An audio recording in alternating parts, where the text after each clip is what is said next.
अंकिता भंडारी के केस में प्रमाणित हो चुका है कि उन्होंने अपने नेता को बचाया, आवाम को मारा।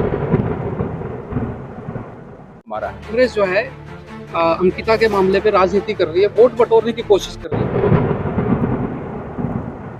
उन लोगों को वो अंकिता की बात करें, हमें क्यों करने दे रहे हो? हमें तो तब करने दे रहे हो अंकिता की बात कि उन्होंने वो बात नहीं की। मोदी जी के पास तो अपॉर्चुनिटी थी कि वो हीरो बन जाते। यहाँ परसों आए थे और बोलते कि भाई 10 घंटे के अंदर वो वीआईपी सलाखों के पीछे होना चाहिए। मैं अनिल बलूनी नहीं हूँ कि 6 साल तक सांसद रहे और प्रधानमंत्री जी ये कहते हैं कि मैं लाल लाल आंख दिखाता हूँ चीन को, पाकिस्तान को लाल आंख दिखाता हूँ। दिखाते होंगे, लेकिन एक गर्म आंख यहाँ के मुख्यमंत्री जी को भी दिखानी थी कि भाई वो वीआईपी कौन है, जिसके लिए कि केंद्र और राज्य की सरकार दांव पे लग चुकी है। लेकिन मैं टिहरी लोकसभा सीट का रहने वाला हूं और पौड़ी में मेरे बहुत ही क्लोज हैं, मेरे समधी हैं वो। कि 336 सीटों पर इंडिया गठबंधन जीत रहा है।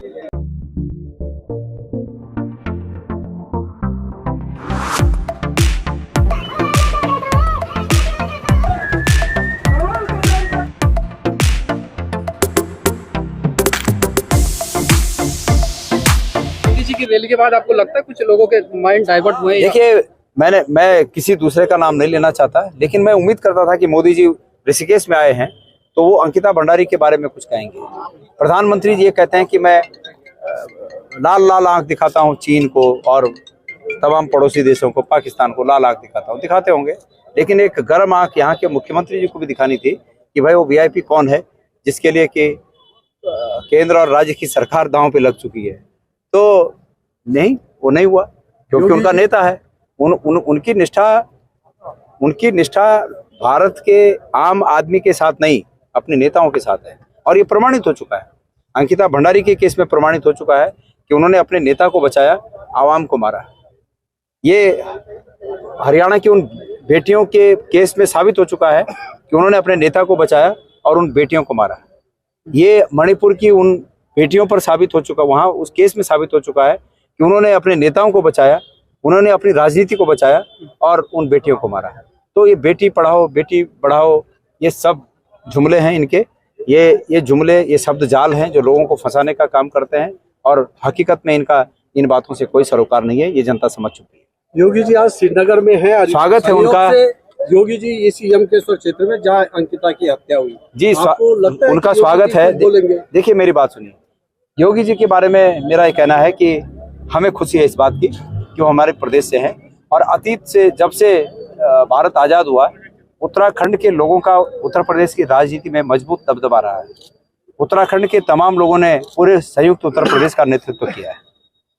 वो गोविंद वल्लभ पंत जी से और नारायण दत्त तिवारी जी तक, हेमवती नंदन बहुगुणा जी के साथ, मतलब बीच में बहुगुणा जी रहे, तो बल्कि गुप्ता जी भी जो थे वो भी यहीं से ताल्लुकात रखते थे। तो ऐसे तमाम लोगों ने उत्तर प्रदेश में, उत्तराखंड के लोगों ने नेतृत्व दिया। अब योगी जी कर रहे हैं, उत्तर प्रदेश का नेतृत्व योगी जी कर रहे हैं, वो हमारे यहाँ से हैं। मुझे खुशी है इस बात की। मुझे आज वो श्रीनगर आए हैं, अपनी पार्टी के प्रचार में आए हैं। कोई बात नहीं, अच्छी बात है, आना चाहिए, अपनी पार्टी का प्रचार करने के लिए आना ही चाहिए। लेकिन हम उनसे एक चीज़ अपेक्षा ये करते हैं कि अंकिता भंडारी में पहले भी हम अपेक्षा करते थे कि वो अंकिता भंडारी के मामले में हस्तक्षेप करें। वो बड़ी हस्ती हैं, बड़ी शख्सियत हैं राजनीति की, और वो इसमें हस्तक्षेप करके कुछ राहत दें, कुछ न्याय हो।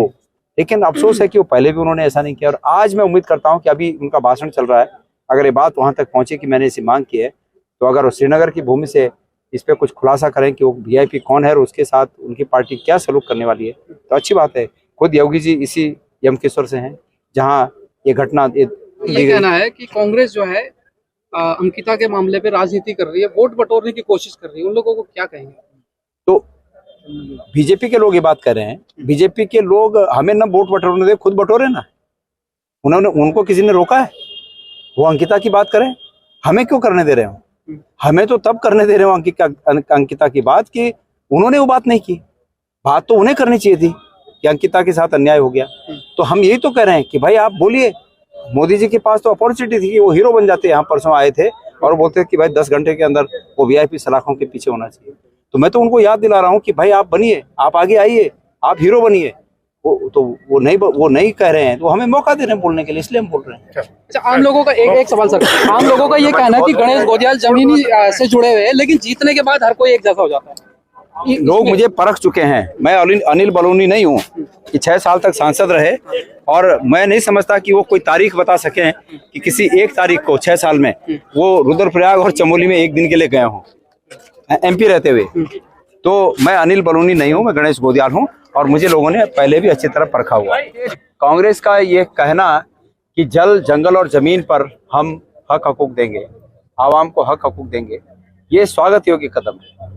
आपको पता होगा कि हजारों उत्तराखंड में ऐसे गांव हैं जो वन ग्राम कहलाते हैं, और उन वन ग्रामों में आज तक लोग जो निवास करते आ रहे हैं, पुश्तैनी निवास करते आ रहे हैं, उस जमीन का हक उन्हें नहीं है। तो उस दिशा में मैं समझता हूं कि लोगों की ये आजीवन जो मांग रही है अतीत से लेकर अब तक, उस दिशा में कांग्रेस ने ये बहुत बड़ा कदम उठाया है। और कांग्रेस इसी बात के लिए जानी जाती है कि कांग्रेस कमजोर आदमी का पक्ष रखती है, कमजोर आदमी के साथ खड़ी रहती है। मैं उम्मीद करता हूं कि जिस प्रकार से कल सर्वे आया है कि 336 सीटों पर इंडिया गठबंधन जीत रहा है, मैं उम्मीद करता हूं कि निश्चित रूप में कांग्रेस के नेतृत्व में सरकार बनेगी, और उन तमाम हक हकूकों को जो कि हमारे गढ़वाल, कुमाऊं और उत्तराखंड के लोग जो अपेक्षा करते हैं, उसके अनुसार वो जमीनों पर उनको हक दिया जाएगा, वन ग्रामों के निवासियों को हक दिया जाएगा। ये खुशी की बात है। गोदियाल जी के बारे में तो मैं समझता हूँ, गोदियाल जी भले चुनाव पौड़ी में लड़ रहे हैं, उसका फायदा पूरे प्रदेश को ये हो रहा है। और हमारे यहाँ जो आपने नॉमिनेशन से और अब तक देखा होगा, जो भी जहाँ उनकी रैली और जनसभा हो रही है, वहाँ लोग अपनी ओर से स्वयं के एफर्ट से लोग आ रहे हैं। पहली बात तो ये है, लोग में बहुत ज़्यादा उत्साह है कि गोदियाल जी को हमारा सांसद होना चाहिए। मेरा निवास तो हरिद्वार सीट पे है, लेकिन मैं टिहरी लोकसभा सीट का रहने वाला हूँ, और पौड़ी में मेरे बहुत ही क्लोज हैं, मेरे समधी हैं, वो लड़ रहे हैं। तो मैंने पौड़ी को भी बहुत अच्छी तरह से देखा है, और टिहरी वाली सीट पे मैं देख रहा हूँ, और हरिद्वार में मैं खुश रहता हूँ। तो मैं समझ सब जगह बहुत उत्साह लोगों में है। अब पौड़ी में तो विशेषकर बहुत ज़्यादा उत्साह लोगों में है।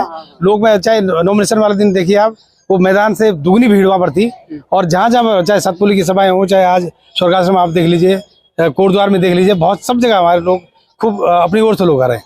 मतलब आप पूरे श्योर हैं कि 5 सीटें जीत रहे हैं आप? बिल्कुल, हम श्योर हैं।